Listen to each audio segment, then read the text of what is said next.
नमस्कार मित्रांनो, जय शिवराय। मी वैभव घोलप, जव्हार टुरिझममध्ये आपला हार्दिक स्वागत। जव्हार संस्थानाच्या गादीची सुरुवात सन 1306 मध्ये झाली।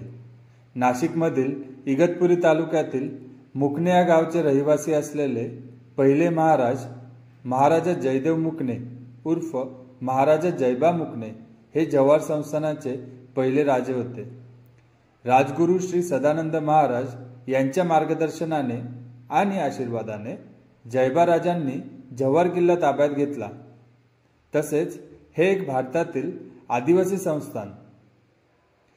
सुरतेवर स्वारीच्या वेळेस छत्रपती शिवाजी महाराजांनी तत्कालीन जव्हारचे महाराज महाराजा विक्रमशाह यांच्यासोबत शिरपामाळ येथे भेट झाली। 1918 मध्ये जव्हार नगर परिषदेची स्थापना महाराजा मार्तंडराव मुकणे यांच्या हस्ते झाली आणि 10 जून 1948 रोजी जव्हार संस्थान भारतात विलीन झाले। त्यामुळे जव्हार ही एक भारतातील सर्वात जुनी नगर परिषद म्हणून सुद्धा ओळखली जाते। जुना राजवाडा, जयविलास पॅलेस, भूपतगड हे जव्हारमधील इतिहासाची साक्ष देतात। एखाद्या राजवाड्याप्रमाणे दिसणारे केव्ही हायस्कूल, पतंगशाह कुटीर रुग्णालय, जव्हार कोर्ट हे सुद्धा जव्हारमध्येच आहे।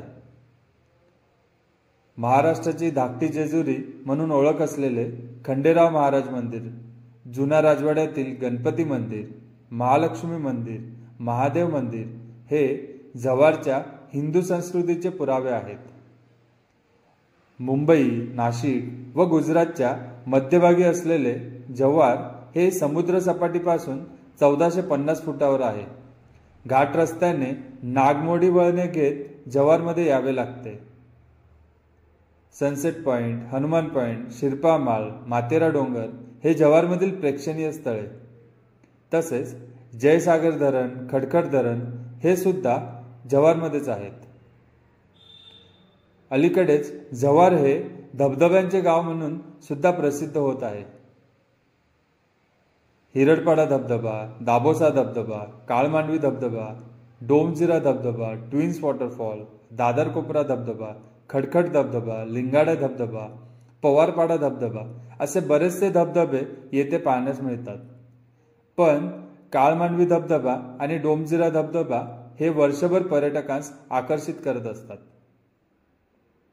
वारली चित्रकलेचे माहेरघर म्हणून ओळख असलेल्या जव्हारमध्ये बरेचसे वारली चित्रकार ही आपली परंपरा पुढे घेऊन जात आहे। तांदळाची पेस्ट आणि बांबूचा ब्रश याचा वापर करून पूर्वीच्या काळी वारली चित्रकला ही आपल्या घराच्या भिंतीवर साकारली जात। लग्नामध्ये चौक या परंपरेपासून सुरुवात करून वारली चित्रकला पुढे वेगवेगळ्या भागात विभागली गेली। निसर्ग हाच देव आहे व यावरच आपले जीवनमान अवलंबून आहे, यानुसार निसर्गात आढळणाऱ्या सर्व गोष्टी वारली चित्रकलेमध्ये पाहण्यास मिळतात। अजूनही आपण इतिहास येत्या काही व्हिडिओमध्ये पाहणार आहोत। तरी आमच्या जव्हार टुरिझम या यूट्यूब चॅनलला सबस्क्राईब करायला विसरू नका आणि व्हिडिओ आवडल्यास नक्की लाईक करा। तसेच आपल्या काही सूचना असतील तर त्या आमच्यापर्यंत पर्सनली पोहोचवा, जेणेकरून पुढच्या व्हिडिओमध्ये आम्ही तशा पद्धतीने बदल करू। धन्यवाद।